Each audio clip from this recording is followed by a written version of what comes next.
एक बूढ़ी माँ थी जिसकी आंखें अब पहले जैसी नहीं रही थीं। कमर झुक चुकी थी, हाथ कांपते थे और कदम धीरे धीरे चलते थे। लेकिन उसकी जिंदगी में एक चीज आज भी जिंदा थी, उम्मीद। उम्मीद कि एक दिन उसका बेटा, जिसे उसने 20 साल पहले खो दिया था, एक दिन जरूर लौटेगा। गांव के किनारे एक टूटी फूटी झोपड़ी थी। उसी झोपड़ी में रहती थी वो बूढ़ी माँ, शांति देवी। सुबह होते ही वो झोपड़ी के बाहर एक पुरानी चौकी पर बैठ जाती। रास्ते से गुजरने वाले हर इंसान की आहट सुनते ही उसका दिल एक पल के लिए जोर से धड़कने लगता। वो धीरे से सिर उठाकर देखती, शायद मेरा बेटा होगा। लेकिन हर बार उसकी उम्मीद टूट जाती। गांव वाले कभी कभी दया खाकर उसे 2 रोटियां दे जाते थे। कोई कह देता, अम्मा आज बस इतना ही है। कोई चुपचाप थाली में खाना रख जाता। और कई लोग ऐसे भी थे जो उसकी तरफ देखे बिना ही निकल जाते। उसी सहारे उसकी जिंदगी चल रही थी।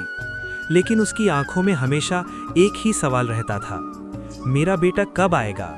शांति देवी के 2 बेटे थे, बड़ा बेटा गोलू और छोटा बेटा मोहन। गोलू बहुत जिद्दी था, लेकिन दिल का बहुत अच्छा था। एक दिन जब वो सिर्फ 12 साल का था, तो किसी छोटी सी बात पर अपने पिता से नाराज हो गया। बच्चों का गुस्सा कभी कभी बहुत खतरनाक फैसला करवा देता है। उस दिन भी ऐसा ही हुआ। गोलू गुस्से में घर से निकल गया। शांति देवी उसके पीछे दौड़ी थी। उन्होंने रोते हुए कहा था, मत जा बेटा, वापस आ जा। लेकिन उस दिन गोलू नहीं रुका। वह सड़क की तरफ चलता चला गया। उस दिन किसी ने नहीं सोचा था कि ये छोटा सा गुस्सा 20 साल की दूरी बन जाएगा। उसके बाद दिन बीतते गए, फिर महीने, फिर साल, लेकिन गोलू कभी वापस नहीं आया। शांति देवी ने थाने में रिपोर्ट लिखवाई, कई शहरों में पता करवाया, हर मंदिर में जाकर भगवान से एक ही प्रार्थना की, बस मेरा बेटा लौटा दो।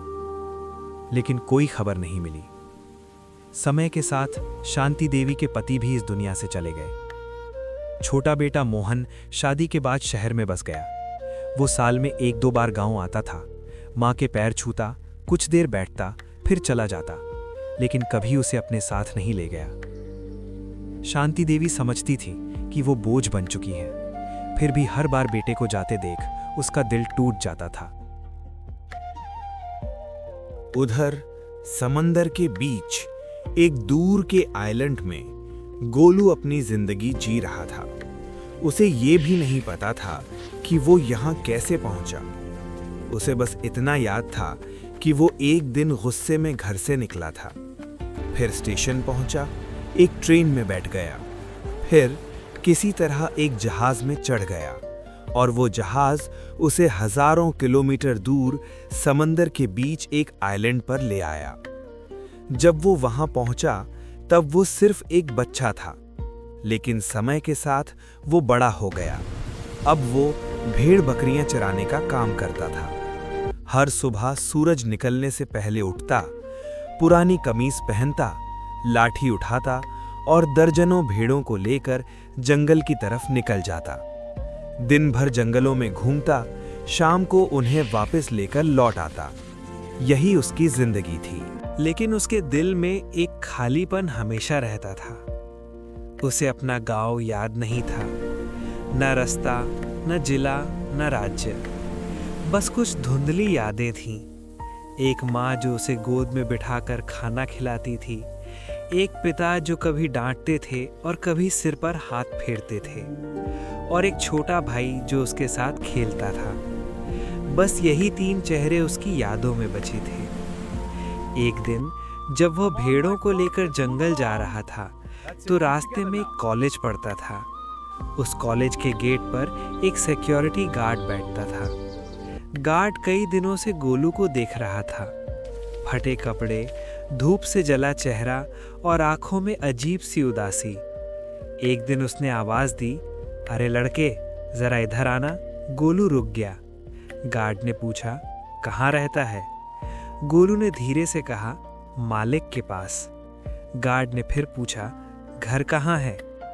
गोलू कुछ पल चुप रहा, फिर बोला, मुझे नहीं पता। उसकी आंखें भर आईं। गार्ड को पहली बार लगा कि इस लड़के की कहानी बहुत गहरी है। धीरे धीरे दोनों की दोस्ती हो गई। गार्ड रोज उससे बात करने लगा। एक दिन उसने पूछा, तेरे माँ बाप हैं? ये सवाल सुनकर गोलू की आंखों से आंसू निकल आए। उसने कहा, हैं, लेकिन मुझे नहीं पता वो कहाँ हैं। फिर उसने अपनी पूरी कहानी बता दी। गार्ड बहुत भावुक हो गया। उसने कहा, तुझे अपने गांव का नाम याद है? गोलू ने बहुत सोचने के बाद कहा, शायद सूरजमल। गार्ड ने तुरंत हाँ, मोबाइल समझ निकाला, गया। इंटरनेट तुरंत पर देखता सर्च हूँ। किया और सच में इंटरनेट पर एक सर्च गांव का करता नाम हूँ। सामने आ गया, मिल गया, रिपोर्ट सूरजमल। तैयार है। गार्ड ने वहां के पुलिस स्टेशन में फोन हाँ, किया। गार्ड बोल रहा हूँ। कुछ देर बाद यहाँ पुरानी कुछ गड़बड़ फाइलें है। खोली गईं ठीक है, हम और वहां पुरानी लिखा फाइलें था, देखते हैं। 20 साल पहले एक बच्चा गायब हुआ था।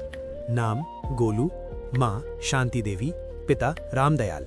पुलिस वाले ने कहा, उसकी माँ आज भी जिंदा है और हर साल यहाँ आकर पूछती है कि उसके बेटे का कोई पता चला या नहीं। जब ये बात गोलू ने सुनी तो वो फूट फूट कर रो पड़ा। 20 साल बाद उसे पहली बार लगा कि उसकी माँ अब भी उसका इंतजार कर रही है। 2 दिन बाद गोलू गांव पहुंचा। गांव में खबर फैल गई, शांति देवी का बेटा लौट माँ, आया। मुझे शांति माफ कर देवी देना। झोपड़ी के हाँ, बाहर बेटा, बैठी थी। आ जाओ। गोलू धीरे धीरे माँ, आगे बढ़ा, धन्यवाद। घुटनों के बस बल कर। बैठ गया और बोला, माँ मैं आ गया। शांति देवी ने कांपते हाथों से उसका चेहरा छुआ, फिर उसे सीने से लगा लिया। 20 साल का इंतजार आंसुओं में बह गया। गोलू रोते हुए बोला, अब मैं कहीं नहीं जाऊंगा माँ। शांति देवी बस यही कहती रही, बस आ गया बेटा, अब मुझे और कुछ नहीं चाहिए। माँ, और उस मुझे दिन माफ कर देना। एक माँ का हाँ, 20 बेटा, साल पुराना आ जाओ। इंतजार माँ, आखिरकार खत्म हो गया। धन्यवाद। बस कर।